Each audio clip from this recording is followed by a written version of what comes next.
Maganda yung tinalakay ng dalawa at ah, yung ang title nun, hindi totoo po yun, we do not please Elohim sa ating mga sarili lang natin. At yun namang isa po ay yung dahil tayo mga believers na, tayo mga nampratay, hindi natin pwedeng itatwa na si Amang Yahweh sa ating buhay. Huwag na tayong gumaya kay Pedro. Ang kagandahan lang kay Pedro ay ano? Anong kagandahan kay Pedro? Uy, kung nakinig kayo, anong kagandahan, anong kabutihan ni Pedro na hindi, na dapat natin gayahin? Siya ay nag ano po, nagsisi siya at umiyak siya ng grabe. Yung pag-iyak niya talaga kapait-pait, ay ibig sabihin ay talagang grabe yung pag-iyak niya na naghingi niya ng patawad. At talagang grabe na kung naalala ko nga nung yung ano ko, yung yung pinakamalakas ng iyak ang ginamit niya.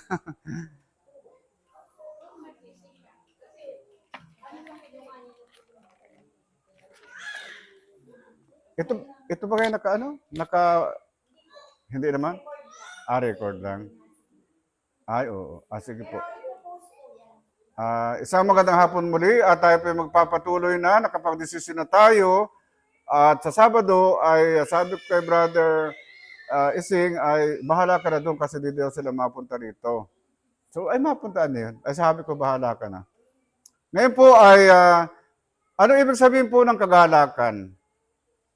Anong meaning ng kagalakan sa inyo at sa inyong damdamin? Anong masasabi sa salitang kagalakan? Maano po? Masaya? Ano pa?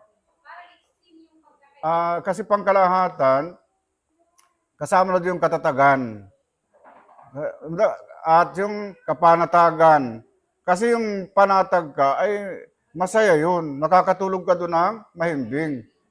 Kung hindi ka nakakatulog ng mahimbing ay wala sa iyo yung kagalakan sa alang-alang kay Amang Yahweh at kay Yesu Messiah. Ngayon po sa pagpatuloy ay ang title po ay Kagalakan. At pagsimula tayo sa Isaiah 12:1-6. Ano kaya ang nakalagay doon? Isaiah 12:1-6. 12:1-6.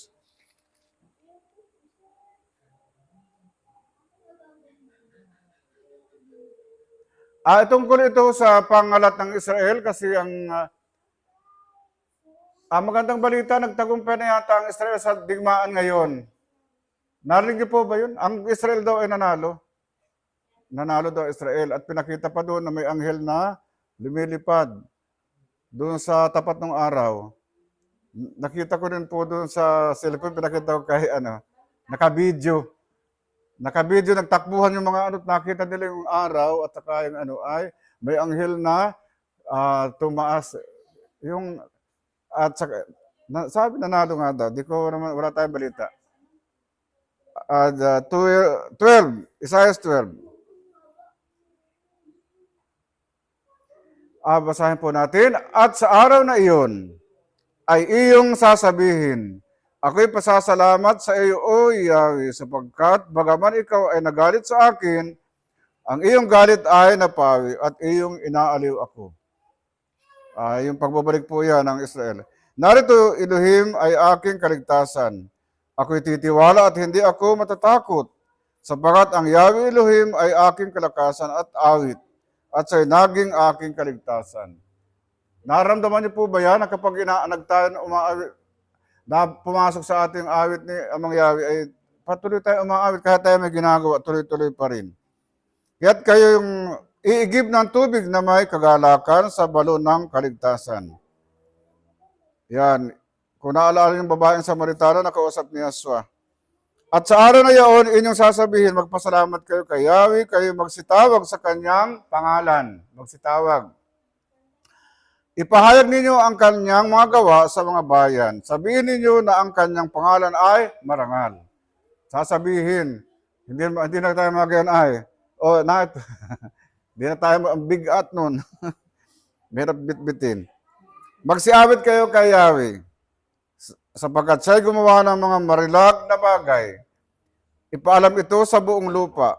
Humiyaw ka ng malakas at sumigaw ka, ikaw na nananahan sa Sion, sapagkat dakila ang banal ng Israel sa gitna mo. Nung pong araw yun, tapos itong huli, ay si Yahshua na yung banal sa ating puso. At ituloy pa rin natin, dumako na tayo sa awit 16, 9 and 12. 9 to 12. Awit 16, 9 to 12. Ang sabi doon, kaya't ang aking puso ay masaya, at ang aking kalulahatian ay nagagalak, ang aking namang katawan ay tatahang tiwasay. Yung iba dito ay hindi literal, spiritual po. Kaya sabi nga ni Yahshua Isaiah, ang may pakinig ay makinig, ang may pangunawa ay umunawa. Maraming beses na sinulat yan at sinabi. Kasi yung ibang tao nagbabasa, di naintindihan. Nakikinig pero hindi naintindihan. Sapagkat hindi mo iiwan ang aking kaluluwa sa Siol, ni hindi man titiisin ang iyong banal ay makakita ng kabulukan. Iyong ituturo sa akin ang landas ng buhay, na sa iyong harapan ay ang kapuspusan ng kagalakan. Sa iyong kanan ay mga kasayahan magpakailanman. Ang kapuspusan ng kagalakan ay kung tayo ay makasama sa kanyang banal na kaharian, yun na yung kasayahan magpakailanman. At sana po dilangin natin na tayo makabahagi doon na kasayahang walang hanggan at magpakailanman. Ito din natin sa 32 ng awit 11. 32:11. Sabi, kayo mga tuwa kay Yahweh at mga galak kayo, kayong mga matuwid. Magsihiyaw kayo ng dahil sa kagalakan, kayong lahat na matuwid sa puso. Pwede naman tayo sumigaw, pero yung sabi nga dito, kayo matuwa, magalak. Tayo mga matuwid. Kung alam mong matuwid ka, sumigaw ka. Hallelujah! Siyempre. At Isaiah 35:10. 35:10. Meron kasi dito isang buklat lang na kukuha agad. Kaya andali. 35:10. Sabi doon, at ang pinagtutubos ni Yahweh ay magbabalik at magsisipa roong nag-aawitan sa Sion. At walang hanggang kagalakan ay mapapa sa kanilang mga ulo. Sila ay magtatamo ng kasayahan at kagalakan at ang kapanglawan at ang pagbubuntong hininga ay mapaparang. At pag tayo naligtas na nga naman, nakaroon na tayo sa kanyang kaharian, kasama palagi ang walang hanggang awitan, kasayahan at kagalakan. Mapapa sa atin. Magandang larawan yun na tayo ay maging kabahagi ng masasayang mga bagay na yun. Patuloy pa rin tayo, Isaiah 52:8-9.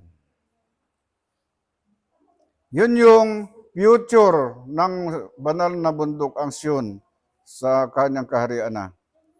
52:8-9.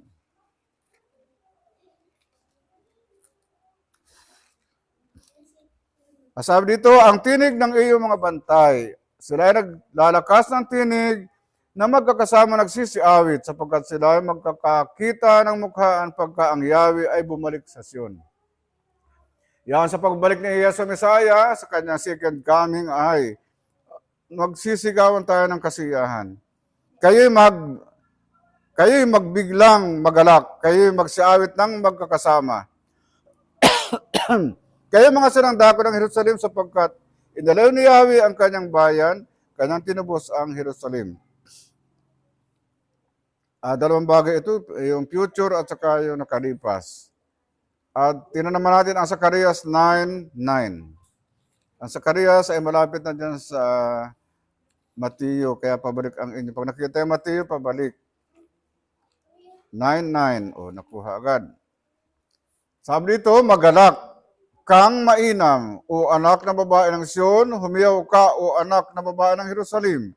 Narito ang iyong hari ay naparirito sa iyo sa ganap na may pagliligtas at mapagmababa at nakasakay sa isang asno, sa isang batang asno na anak ng asnong babae. Sinong tinutukoy? Si Yahshua. Kasi itong Zacarias ay mga hula din ito. Kung maliliit na aklat dito sa dulo ay mga hula. At nahulaan na dito, kaya nga magalak at humiyaw ang Jerusalem at Sion, sapagkat ang pagliligtas, yung pagdating yun niya sa Mesaya ng isilang, ay bago nga siya nag-memorial supper, bago nagputol-putol ng tinapay si Yesu ay nagtanong, saan ba tayo maghahanda ng huling hapunan? At may matatagpuan kayong asno. Kunin yun at pag may nagtanong, stated na lahat at naganap. O, sa Sakarias binanggit pero sa Mateo naganap. 1:15-11.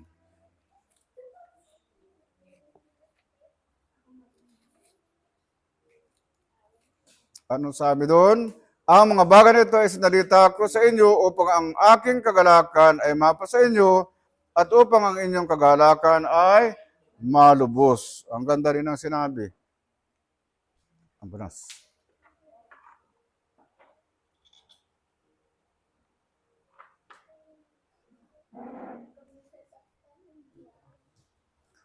Si ano po yan? Si Yesu Mesaya yun. Upang aking kagalakan ay mapa sa inyo, masaya si Yesu, mapa sa atin din. At maging malubos ang ating kagalakan. Doon pa rin, Juan 16:24.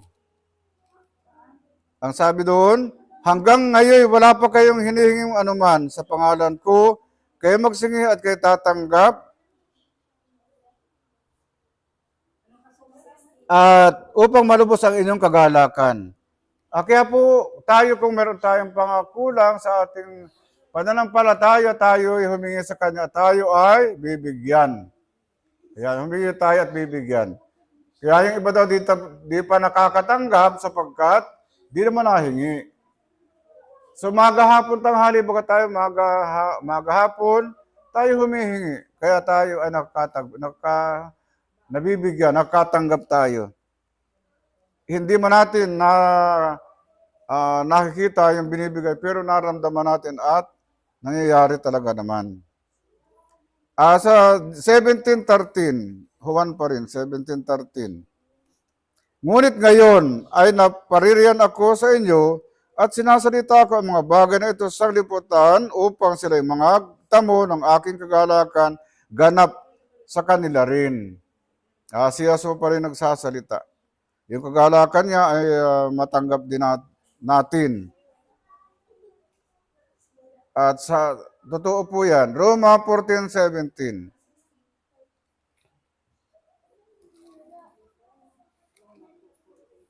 At basahin natin, sapagkat ang kaharian ni Yahweh ay hindi ang pagkain at pag-inom, kundi ang katuwiran at ang kapayapaan at ang kagalakan sa banal na Espiritu.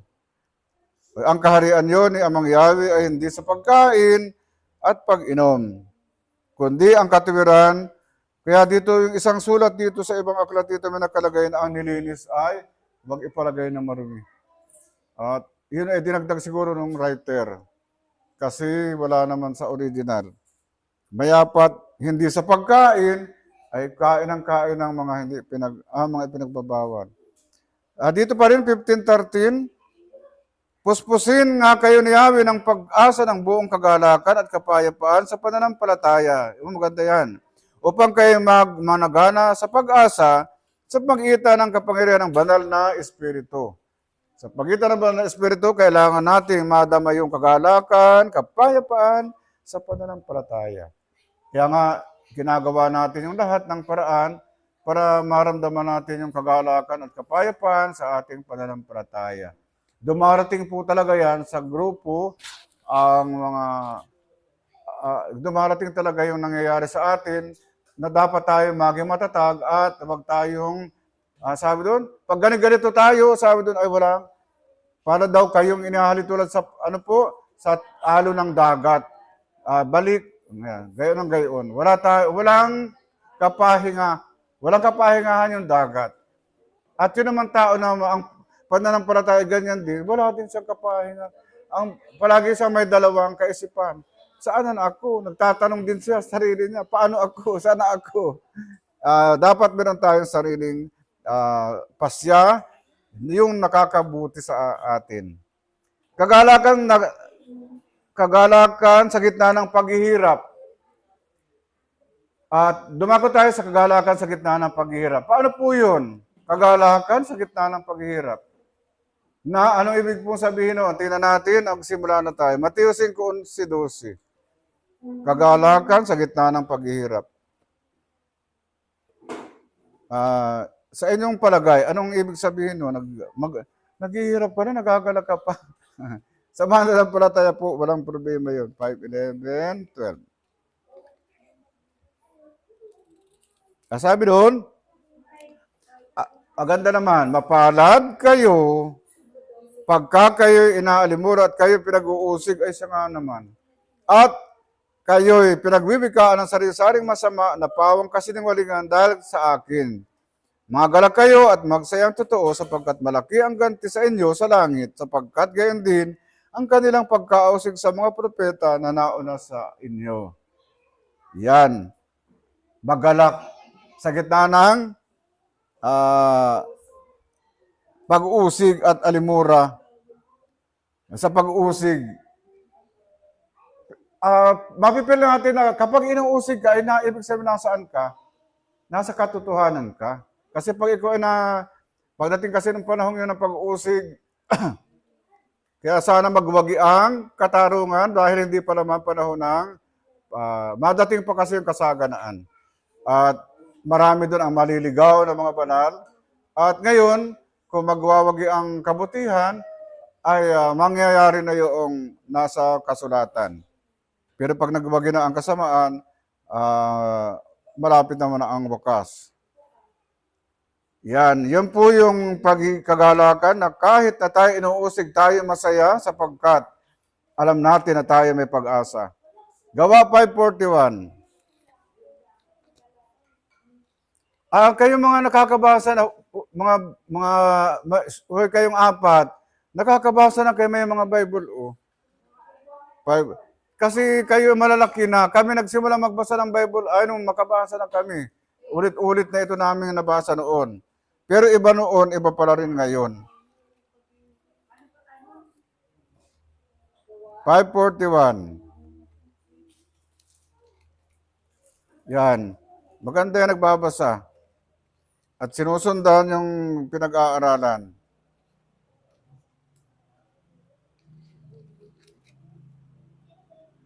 At pag nakuha na, basa na din.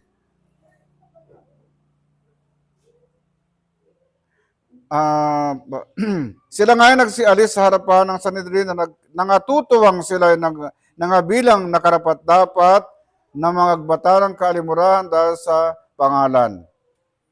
Yan, natutuwa na inaalimura sa kanyang pangalan. Kasi naman noon, at sa araw-araw sa templo at sa bahay-bahay ay hindi sila nagsisipagtigil ng pagtuturo at pangaral na si Yesu ang siyang Misaya. Pag tayo nakabilang na, dapat tayo laging masaya. Sa gawa pa rin, 16, 23, 25 hanggang 25. Gawa 16. Yan. Maliliit pa kami, nagkabisado na namin yan. Gawa 16. 23 hanggang 25. Basahin po natin. At nang sila'y mapalo na nila ng marami. Ayan. Tama, kagalakan sa gitna ng paghihirap ang ating title. Nang sila'y mapalo na ng marami, ay ipinasok sila sa bilangguan. Sino po ito? Si Pablo at si Silas. Matuwid nilang tanggapin o agawin, paribasa tayo ay Romano. At sa masamang nagsitindig ang karamihan laban sa kanila at hinapak ng mga hukom ang kanilang mga damit at pinapalo sila ng mga panghampas. At nang sila mapalo na nila ng marami, ay pinasok sila sa bilangguan na ipinagtagubilin sa tagapamahala na sila'y bantayang maigi. 24. Nang tanggapin nila ang gayong tagubilin, ay ipinasok sila sa kaloob-looban ng bilangguan at piniit ang kanilang paa sa mga pang-awan. Kung nakakita kayo ng larawan yan, yung paa may ganun ang hirap ng kumibo. 24, na nang tanggapin ito ang gayon, 25. Natapat ng maghahating gabi na, si Pablo at si Silas ay nagsipanalangin at nagsiawit ng himno kay Yahweh at sila ay pinakinggan ng mga bilanggo. At kaginsa-ginsa habang sila ay umaawit ay biglang lumindol ng malakas. Pat nagsiuga ang patibayan ng bahay bilangguan at pagdakay nabuksan ang lahat ng pinto at nakalas ang kanilang mga gapos. Yan. Nag-awit sila sa kagitnaan ng kahirapan dahil nakabilanggo, nakapangaw pa ang paa, ang pagod nun, ang hirap nun. Pero sa pag-awit nila ay nabuksan ang bilangguan. At yung sa bilangguan naman, yung mga gwardiya sana magpapakamatay kasi baka inisip nila makatakas. Pero sabi ni Pablo at ni Silas, huwag kayong mag-alala dahil wala na isang tumakas. At lahat ng mga gwardiya doon ay nabautismuhan ng gabi yon dahil nananalig sila kay Yesu Mesaya sa ating Amang Yahweh. Ang ganda ng nangyari. At dumako tayo sa Filipos 2:17. Iyon pa rin, kagalakan sa paghihirap.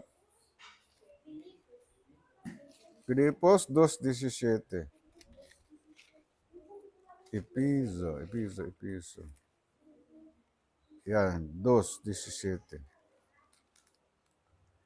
Ganito ang pagkakasabi, kahit ako'y maging hain sa paghahandog ng paglilingkod ng inyong pananampalataya, ako'y nakikipagkatuwa at nakikigalak sa inyong lahat. Anong si Pablo ay nakabilanggo na, ay nakikigalak siya doon sa mga mananampalataya at sa lahat. At nagkakatuwaan sila. Maganda po yung ginagawa nila. Masaya ang sama-sama na magkakasabi nga sa awit 133, napakasaya, magandang magmasdan ang magkakapatid na sama-samang nagkakaisa. Dito pa rin 1 Tesalonica 1:6. Tesalonica na hadulo lang yan. 6. Ay, meron pa rin tinginan. At kayo magsitulad sa amin at sa kayawi ng inyong tanggapin ang salita sa malaking espiritu, sa malaking kapighatian na may katuwaan sa banal na espiritu. At alam natin na ang kapighatian, na malaking kapighatian yun po ay pag-uusig yun. Pero tayo dapat magalak sapagkat tayo naman ay nasa kaligtasan. Hebreo 10:34.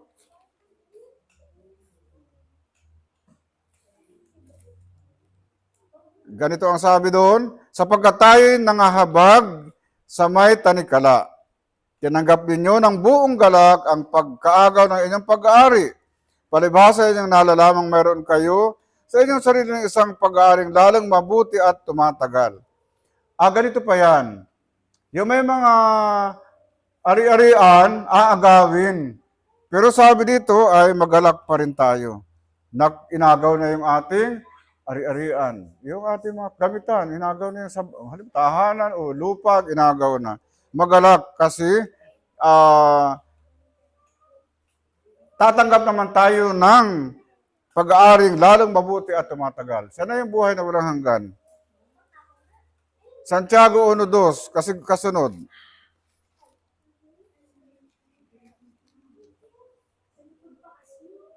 Mga kapatid ko, ariin ninyong buong kagalakan kung kayo nangahulog sa sari-saring tukso.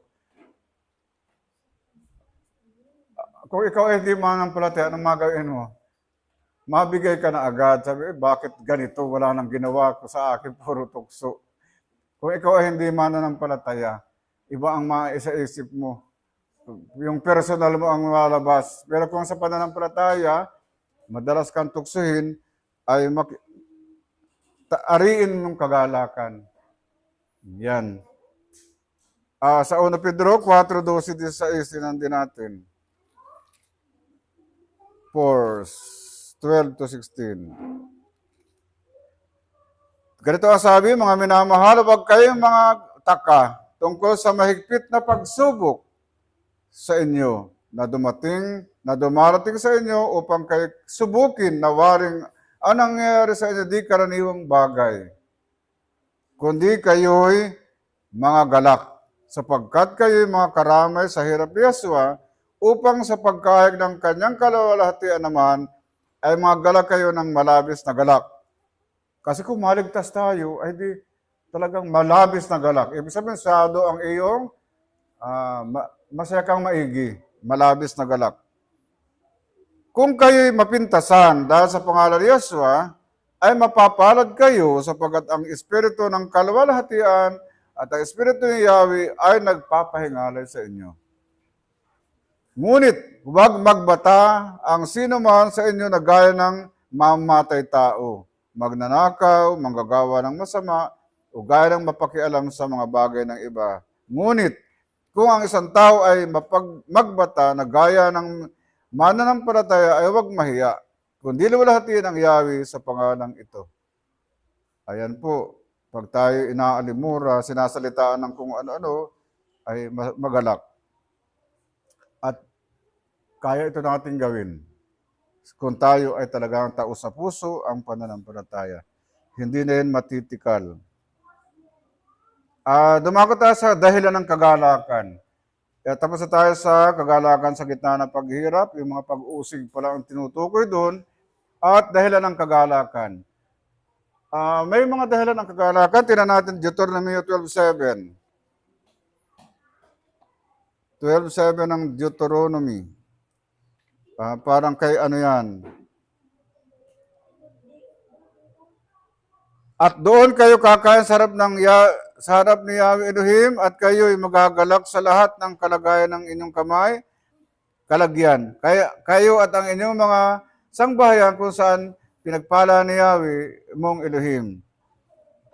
At tungkol sa paghahandog. Kaya kagalakan ito sa paghahandog at kung saan tayo pinagpala ni Yahweh. 2 Kronika 20. 2 Kronika.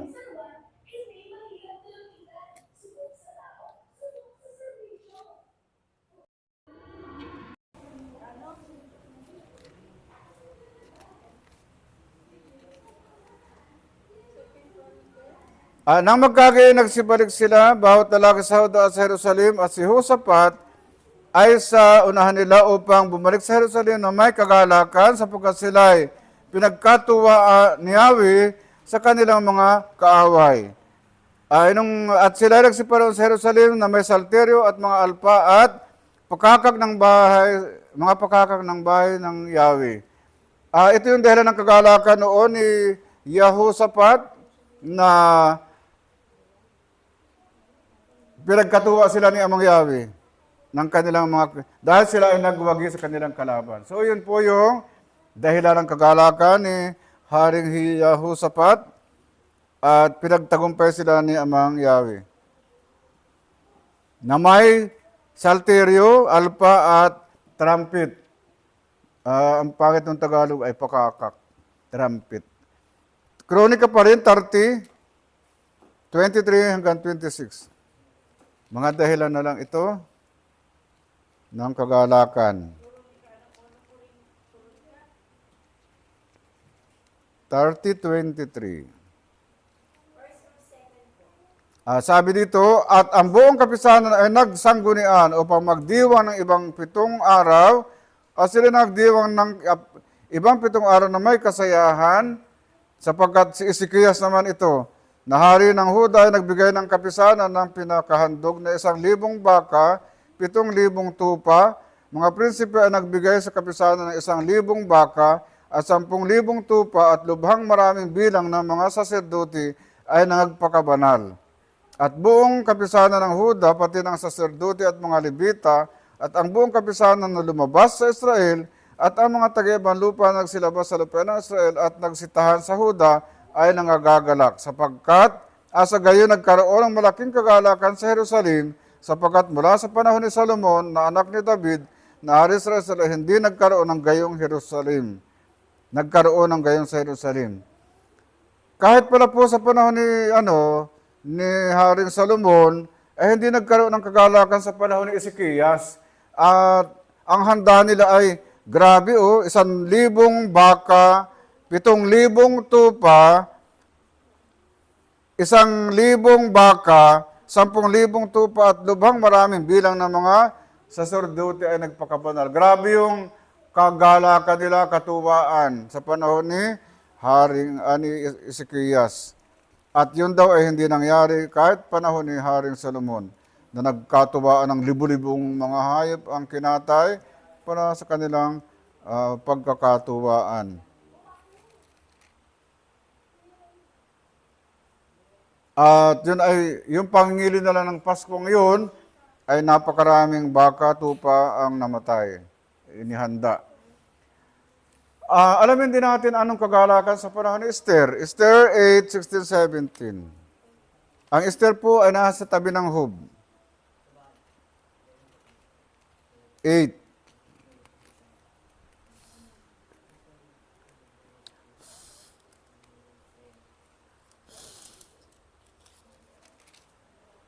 (16, 17). Ganito naman sa panahon ni Esther, nagkaroon ang mga Hudyo ng kaliwanagan at ng kasayahan at ng kagalakan at ng karangalan. At sa bawat lalawigan at sa bawat bayan, saan man dumating, ang utos ng hari at pasya niya ay nagkaroon ang mga Hudyo ng kasayahan at kagalakan. Sa kapistahan at mabuting araw at marami na mula sa bayan ng lupain ay naging mga Hudyo sapagkat takot sa mga Hudyo ang takot sa mga Hudyo ay sumaka nila. Yan po yung panahon ni Esther, nagkaroon ng kagalakan at kasayahan. At malaki yun, pistahan ng kasayahan at kagalakan. At maraming Hudyo ang naging, mga hindi Hudyo ay naging Hudyo. Yan po yung mga dahilan ng kagalakan sa panahon ni Esther. Awit 126, 1-3.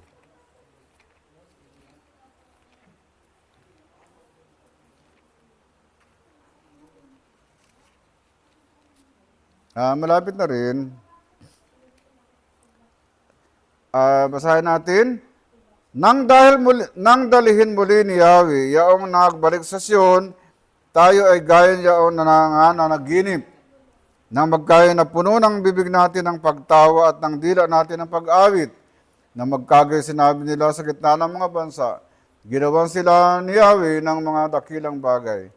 Ginawan tayo ni Yahweh ng mga dakilang bagay na siyang ating ikinatutuwa.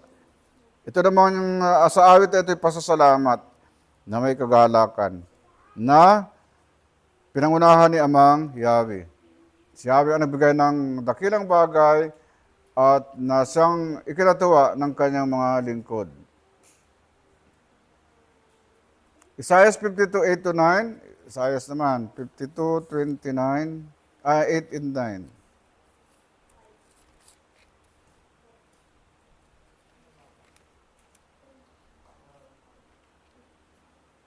Ganito ang sabi, ang tinig ng iniyong mga bantay, sila naglalakas ang tinig ng magkasama nagsisiawit, sapagkat sila ay makakakita ng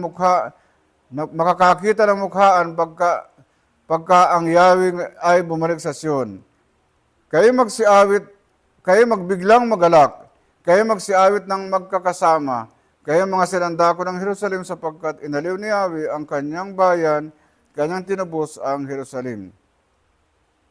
Ayan, ito yung pag-alis ng mga anak ng Israel sa pagkabihag. Jeremias naman, kasunod naman aklat, 31:10. Sabi doon, inyong dinggin ang salita ni Yahweh o ninyong mga bansa at inyong ihayag sa mga pulo sa malayo at inyong sabihin ang nangangalat sa Israel. Sa Yahweh magpipisan sa kanila at mag-iingat sa kanya gaya ng ginagawa ng pastor sa kanyang kawan, sapagkat tinubos ni Yahweh ang Jacob at tinubos niya sa kanyang kamay at sila ay nagsiparito at nagsiawit sa kaitaasan ng Sion at magsisihugos na magkasama sa kabutihan ni Yahweh sa trigo at sa alak at langis at goyo ng kawan at ang bakahan at ang kanilang kaluluwa ay maging parang dinilig na halaman at hindi na sila mga manglaw pa sa anuman. Kung magkagayoy, magagalak ang dalaga sa sayawan at ang binata at ang matanda na nagkasama, pagkat ang aking gagawin kagalakan ang kanilang pagluluksa at ang aking aalawin sila at aking pagagalakin sila sa kanilang kapanglawan. Ayan po ay pagligtas sa pag-ibig ni Yahweh sa muling pagkakatayo ng Jerusalem. At ang binabanggit po dito sa 10 na malalayong pulo ay ito na yon, Pilipinas. Na hindi naman Pilipinas ang pangalan nito noon, kundi Upir or Mai. At tumakot tayo sa Mateo 28:8.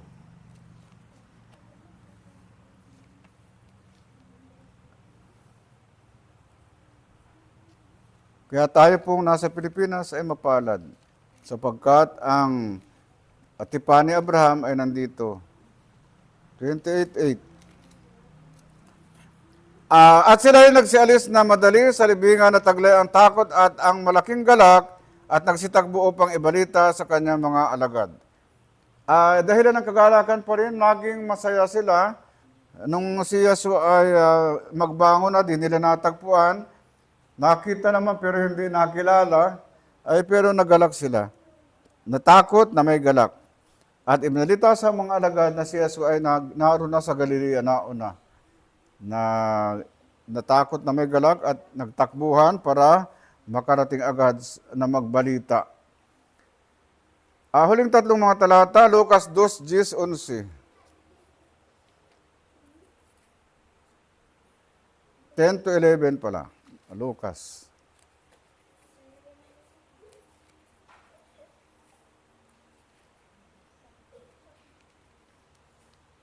Sabi doon, at sinabi sa kanila ng anghel, huwag kayong matakot sapagkat narito, dinadalhan ko kayo ng mabuting balita ng malaking kagalakan na siyang nasa sa buong bayan. Sapagkat ipinanganak sa inyo ngayon, sa bayan ni David, ang isang tagapagligtas na siya ang Mesaya, ang anak ni Amang Yahweh. Ang kagalakan dito ay yung mga anghel nag-aawitan ng si Yesu ay ipinanganak. At unang pinuntahan ng mga anghel ay mga pastol, at yung mga pastol ang una nakakita ng mukhaan kay Yesu Mesaya. Kaya kagalakan ng mga pastol ay naramdaman nila nung makita nila mga anghel at pinuntahan agad nila ang sanggol. Lucas 10:20-21. Sabi dito, gayon mahayag ninyong ikagalak na ang Espiritu ay nagsisuko sa inyo, kundi inyong ikagalak na nangasusulat ang inyong mga pangalan sa langit. Isa pang malaking kagalakan talaga yon, na ang pangalan natin ay mapasulat sa aklat ng buhay, na tayo pag naisulat na doon ay talagang ang kagalakan mo ay grabe. Nang oras ng iyon sa'yo ng galak sa banal na Espiritu at sinabi, ako'y magpapasalamat sa iyo, O Ama, Yahweh ng langit at lupa, na iyong inilihim ang mga bagay na ito sa mga pantas at matatalino. Pinahayag mo sa mga sanggol, gaya ngayon, gayon nga Ama, sapagkat gayon ang nakalulugod sa inyong paningin. Kaya po baga ang hirap magturo sa mga may pinag-aralan, kasi babalagtutin lang yung katotohanan at sasabihin pa, ay, ano ka dyan? Yung maniwala ka dyan. Ganun ang sinasabi ng mga magaling. Pero si Yesu Mesaya ay naparito hindi para doon sa mga walang alam. Kasi yung walang alam, pag tinuruan mo ay masayang natututunan, masaya silang tumatanggap. Yung mga may bababang loob, madaling tumanggap ng katotohanan. Pero yung mga nasa ibang estado ay napakahirap. Panghuli, 24, 52-53. Lucas 24, 52-53. Ito yung huling bahagi.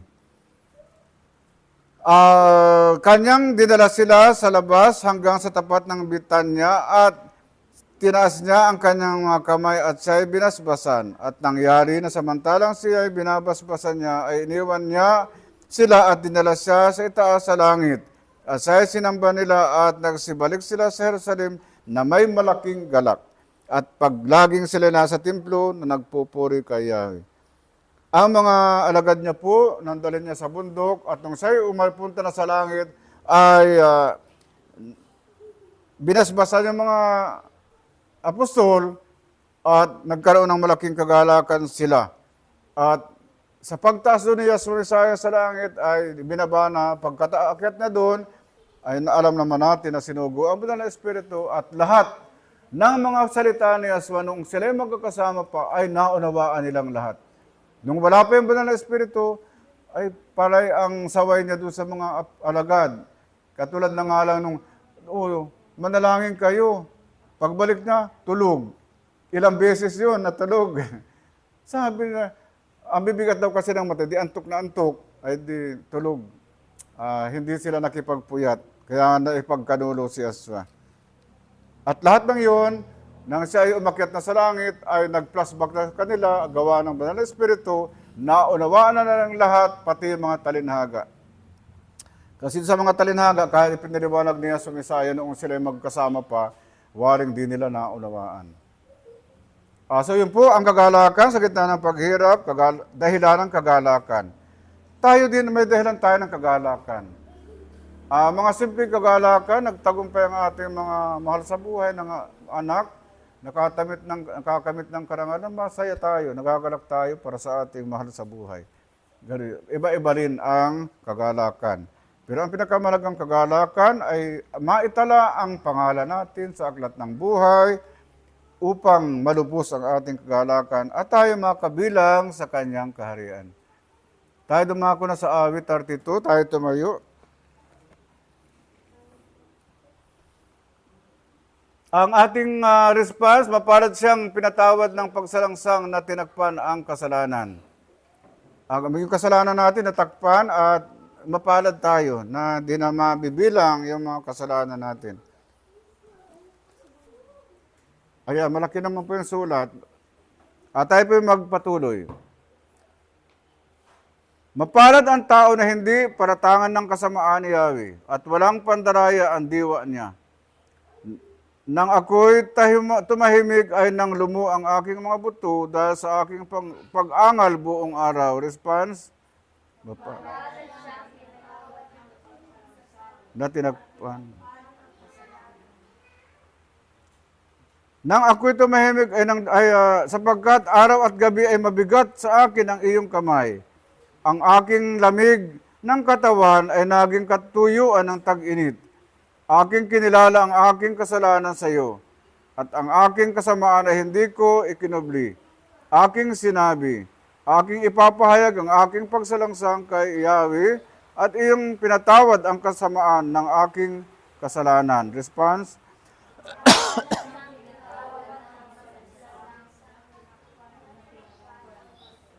Ay, sabay-sabay lakasan. Dahil dito, dinalangin ng karawan ng bawat isa sa banal na panahon. Masusumpungan ka. Tunay na ang pagkamalaking tubig ay nagsiapo ay hindi aabutan nila siya. Ikaw ay aking kublihang dako. Iyong ingatan ako sa kabagabagan. Iyong kulungin ako sa palibot ng mga awit ng kaligtasan. Response? Mapalad siyang pinatawad ng pagsalangsang na tinakpan ang kasalanan. Aking ipinaalam sa iyo at ituturo sa iyo ang daan na iyong lalakaran. Papayuhan kita na ang aking mga mata ay nakatitig sa iyo.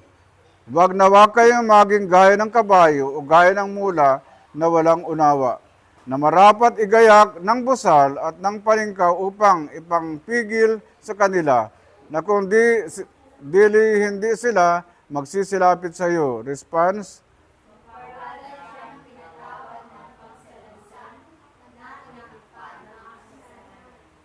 Maraming kapanglawan ay sasapit sa masama. Ngunit siyang tumitiwala kay Yahweh ay kagandang loob ay liligid sa kanya sa palibot. Kayo mga tuwa kay Yahweh at mga galak kayo mga matuwid. Magsiyaw kayo ng dahil sa kagalakan, kayong lahat na matuwid sa puso. Response?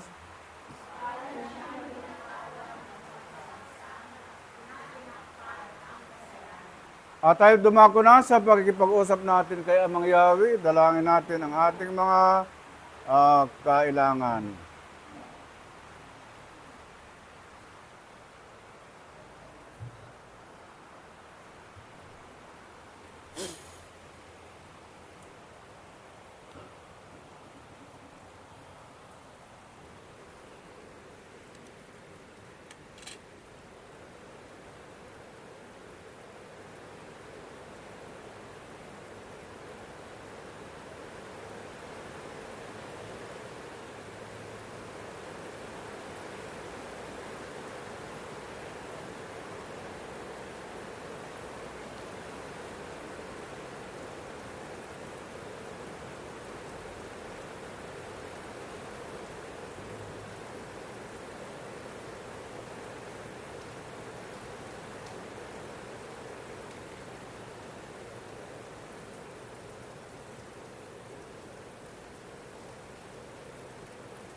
Dakilang Yahweh, amang banal, makapangyarihan sa lahat, pinupuri po namin kayo ngayon sa Espiritu at sa katotohanan.